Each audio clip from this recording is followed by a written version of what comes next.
شروع اللہ کا نام لے کر جو بڑا مہربان نہایت رحم والا ہے۔ نون، قلم کی اور جو کچھ لکھنے والے لکھتے ہیں اس کی قسم کہ اے پیغمبر صلی اللہ علیہ وآلہ وسلم، تم اپنے پروردگار کے فضل سے دیوانے نہیں ہو، اور بے شک تمہارے لیے بے انتہا اجر ہے، اور یقیناً تم اخلاق کے اعلی مرتبے پر ہو۔ سو ان قریب تم بھی دیکھ لو گے اور یہ کافر بھی دیکھ لیں گے کہ تم میں سے کون دیوانہ ہے۔ تحقیق تمہارا پروردگار اس کو بھی خوب جانتا ہے جو اس کے رستے سے بھٹک گیا، اور ان کو بھی خوب جانتا ہے جو سیدھے رستے پر چل رہے ہیں۔ تو تم جھٹلانے والوں کا کہا نہ ماننا۔ یہ لوگ چاہتے ہیں کہ تم نرمی اختیار کرو تو یہ بھی نرم ہو جائیں، اور کسی ایسے شخص کے کہے میں نہ آ جانا جو بہت قسمیں کھانے والا ہے، ذلیل ہے، شرارت سے اشارے کرنے والا، لگائی بجھائی کرنے والا، مال دینے میں بڑا بخیل، حد سے بڑھا ہوا بدکار، سخت خو، اور اس کے علاوہ بدذات ہے۔ اس سبب سے کہ مال اور بیٹے رکھتا ہے، جب اس کو ہماری آیتیں پڑھ کر سنائی جاتی ہیں تو کہتا ہے کہ یہ اگلے لوگوں کے افسانے ہیں، ہم ان قریب اس کی اونچی ناک پر داغ لگائیں گے۔ ہم نے ان لوگوں کی اسی طرح آزمائش کی ہے جس طرح باغ والوں کی آزمائش کی تھی، جب انہوں نے قسمیں کھا کھا کر کہا کہ صبح ہوتے ہوتے ہم اس کا میوہ توڑ لیں گے، اور انشاءاللہ نہ کہا۔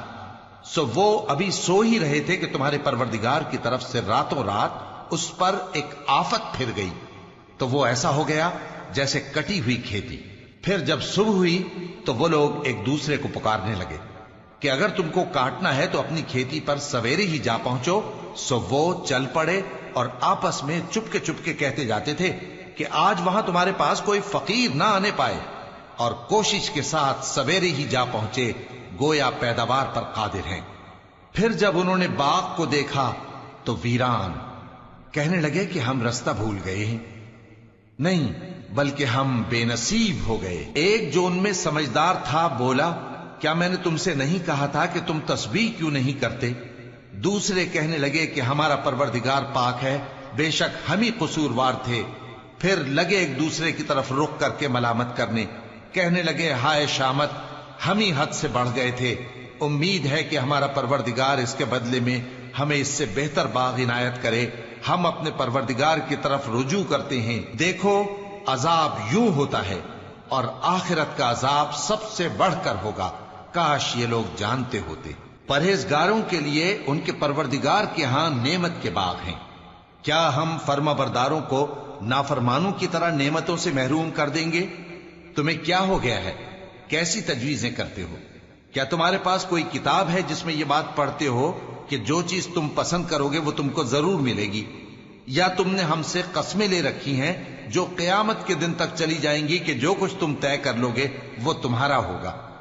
ان سے پوچھو کہ ان میں سے کون اس کا ذمہ لیتا ہے؟ کیا اس قول میں ان کے کچھ شریک ہیں؟ اگر یہ سچے ہیں تو اپنے شریکوں کو لے آئیں۔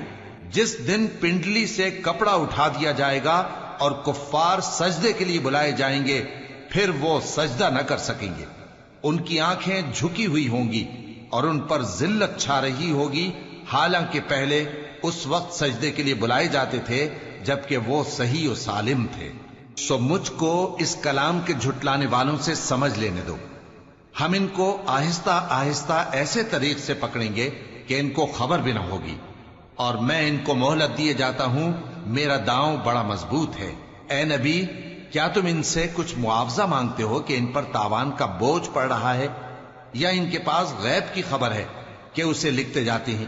سو اپنے پروردگار کے فیصلے کا انتظار کیے رہو، اور مچھلی کا لقمہ ہونے والے یونس کی طرح نہ ہونا کہ انہوں نے اپنے رب کو پکارا جبکہ وہ دل ہی دل میں گھٹ رہے تھے۔ اگر ان کے پروردگار کی مہربانی ان کو نہ سنبھال لیتی تو وہ چٹیل میدان میں ڈال دیے جاتے مذموم حالت میں۔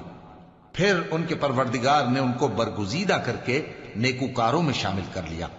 اور کافر جب یہ نصیحت کی کتاب سنتے ہیں تو یوں لگتے ہیں کہ تم کو اپنی نگاہوں سے پھسلا دیں گے، اور کہتے ہیں کہ یہ تو دیوانہ ہے۔